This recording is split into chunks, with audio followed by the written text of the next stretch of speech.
Salut à tous, c'est Banglachenou, bienvenue sur cette vidéo qui aujourd'hui va parler de doute. J'imagine que vous avez déjà constaté que notre société, elle est de plus en plus dans le doute. Alors on pourrait prendre ça de façon carrément positive. C'est bien de douter, ça nous permet de remettre en question un ensemble d'éléments de notre vie. Et puis réfléchir à des alternatives ou peut-être à se demander s'il y a une vérité. La vérité étant toujours quelque chose d'hyper relatif. Parce que c'est complexe de savoir, entre les histoires et les faits, ce qui s'est réellement passé, sans interprétation. C'est le boulot d'historiens, par exemple. On se rend compte que même là, c'est compliqué parce qu'ils vont avoir leurs biais ou ils vont avoir leurs orientations inconscientes de plein de choses. En tout cas, on a cette notion où on peut se dire le doute, pas mal, j'aime bien. Seulement, si vous constatez, votre quotidien, il est que dans le doute. Depuis quelques années, on entend parler des fake news, on entend parler donc de ces fausses informations, ou en tout cas de ces informations qui ne vont pas être totalement vraies. Et je pense que c'est là où c'est le plus pernicieux. Encore que, il pourrait y avoir des énormités qui nous sont sorties, et c'est le cas, et on adhère, parce que on ne sait pas trop, ou on doute. On doute, mais on achète quand même. On se dit, bon, je sais pas. Un petit peu comme vous avez régulièrement des scandales, en tout cas des rappels, on va dire, sanitaires sur de la nourriture, et vous doutez si cette fois vous allez acheter tel ou tel produit, sachant qu'il a été dans une affaire. On prend par exemple avec l'eau. L'eau, je ne sais pas si, avec toutes les affaires qu'on a eues, je crois que c'était du côté de Perrier, donc tout ce qui est associé à cette marque-là, s'il y a eu une vraie baisse de consommation des Perrier certainement, mais des marques qui sont connexes et qui ont pu être touchées, parce que on doute, puis on se dit, ça va, ça serait pas de chance si ça m'arrivait à moi, mais c'est ok. Donc, le doute, il fait pas complètement chavirer quelque chose, aller dans l'opposé, ne pas consommer, ou ne pas penser de cette façon-là, ou ne pas voter pour quelqu'un, ou ne pas croire en quelqu'un. Et en même temps, il nous met sur nos gardes. Alors on pourrait se dire, c'est cool, être sur ses gardes, c'est bien, mais qu'est-ce que ça apporte qu'un média alors un média qui soit télévisuel, qui soit journalistique, papier ou numérique, ou même des personnes qui nous envoient des messages, en quoi nous créer le doute, c'est quelque chose qui peut être bénéfique. Parce que on ne crée pas le doute pour rien. Et en plus, le doute nous protège. C'est quelque chose d'assez complexe.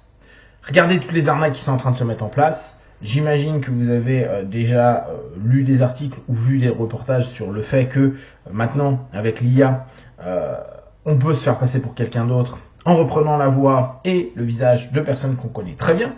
Et donc, ça serait douter même des personnes qui sont les plus proches de vous, votre famille, vos amis. Et ce doute-là nous ramène dans ce que l'humain déteste, ou en tout cas une partie des choses qu'on déteste, parce que je crois qu'on déteste quand même beaucoup de choses, c'est l'incertitude. Et on va se retrouver constamment dans l'incertitude. Donc, dans mon questionnement de pourquoi le doute est aussi présent, sachant que on déteste l'incertitude, on peut mettre en valeur d'un point de vue stylé, genre ouais mais douter ça nous permet d'évoluer et de pas se faire avoir, sauf qu'on se fait quand même avoir. Et du coup on est constamment dans l'incertitude, en cherchant des certitudes. C'est pour ça que on crée des communautés, on crée des tribus. On se met dans ceux qui pensent comme nous, et les algorithmes nous aident, mais aussi tout simplement les gens qu'on connaît, on n'a pas besoin d'algorithmes, les gens qui connaissent, en général qu'on connaît, pensent à peu près comme nous, et globalement on les apprécie parce qu'on n'a pas trop d'opposition avec eux. Donc du coup, eux aussi nous confirment ce que l'on veut, ils nous apaisent. Donc nous amener vers une espèce de communautarisme, avec tout ce que ça peut sous-entendre, de sectarisme de pensée, de manière de nous, on sait, moi je sais, moi j'ai douté, le fameux informez-vous, lisez les bouquins, tout est déjà là, il suffit que vous sachiez trouver les bonnes infos. Ouais, et le doute, je vous dis, peut nous apporter des trucs intellectuellement, mais on a souvent besoin d'être rassuré. On déteste quand c'est pas correctement prédictible, et même quand ça l'est, on est quand même parfois stressé, anxieux, etc. Tant que ce n'est pas fait, tant qu'on n'a pas un résultat, tant qu'on n'a pas l'acte ou l'événement qui s'est passé, on reste stressé. Donc, on donne du doute. Ce doute, on le démultiplie. On fait passer comme une valeur, soyez dans le doute et allez chercher l'info parce que tout est déjà là. Et on a paradoxalement cette peur. On crée des communautés pour essayer d'être moins anxieux, moins stressé, moins apeuré. Ou on peut devenir passif. Maintenant je réponds plus au téléphone parce qu'à chaque fois c'est des arnaques. Si je fais allô allô, ma voix va être enregistrée et après on va l'utiliser. Moi, autant vous dire que je suis foutu. J'ai ma gueule sur internet avec une vidéo tous les jours depuis 10 piges. C'est mort. Entre ma voix et ma gueule, c'est mort. Du coup, on a cet ensemble d'éléments qui peut nous ramener, là c'est purement une hypothèse, j'ai absolument pas une vérité, mais c'est par rapport à m'interroger, à me dire quel est le bénéfice de nous faire douter. Est-ce que ça serait pas le côté un peu messianique de personnes, de groupes ou autres, qui à un moment donné pourraient dire nous on a la vérité, on va vous le prouver, ce qui va nous apaiser. On n'attend que ça des vérités, on veut des trucs stables.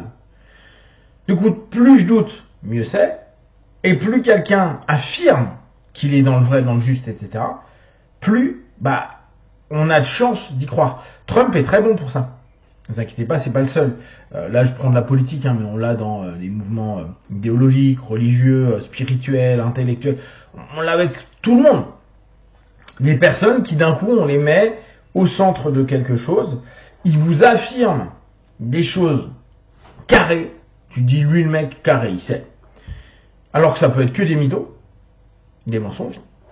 Ça peut être que des conneries, mais vu qu'on a plein de doutes et que là on a une personne ou un groupe de personnes qui nous dit, on vous assure, on a fait les études qu'il faut, on a les statistiques qu'il faut, on a tout, on a de fortes chances de se dire, ça fait longtemps que j'ai pas entendu quelque chose d'aussi sensé, ou en tout cas qui répond peut-être à mes croyances, ou qui me rassure complètement, je vais suivre cette doctrine, cette pensée, cette personne, cette idéologie, cette chose. Le doute nous amène à vouloir croire. Et c'est intéressant. On a créé des religions, quelles qu'elles soient, on va prendre les polythéistes pour pas que ça affecte les personnes qui sont monothéistes, parce qu'on avait besoin de se dire, s'il y a des éclairs, ça ne peut pas être lié à des choses qu'on comprend pas. Donc on a dû s'assurer, se rassurer, en se disant, oui, il y a une explication, c'est Zeus qui balance des éclairs, normal. Quand on va mourir, ça va être Hadès. C'est Hadès qui nous amène, qu'il faut passer le Styx, etc., etc. On a ce besoin de se réconforter. Et c'est normal, il faut pas s'en vouloir. Ce qui est amusant, c'est que ça arrive à nous créer une espèce d'ambiguïté en nous, à nous dire, oui, mais alors si je suis rassuré, ça veut dire que je doute plus, mais ça veut dire qu'on peut plus me manipuler. Donc il vaut mieux que je doute.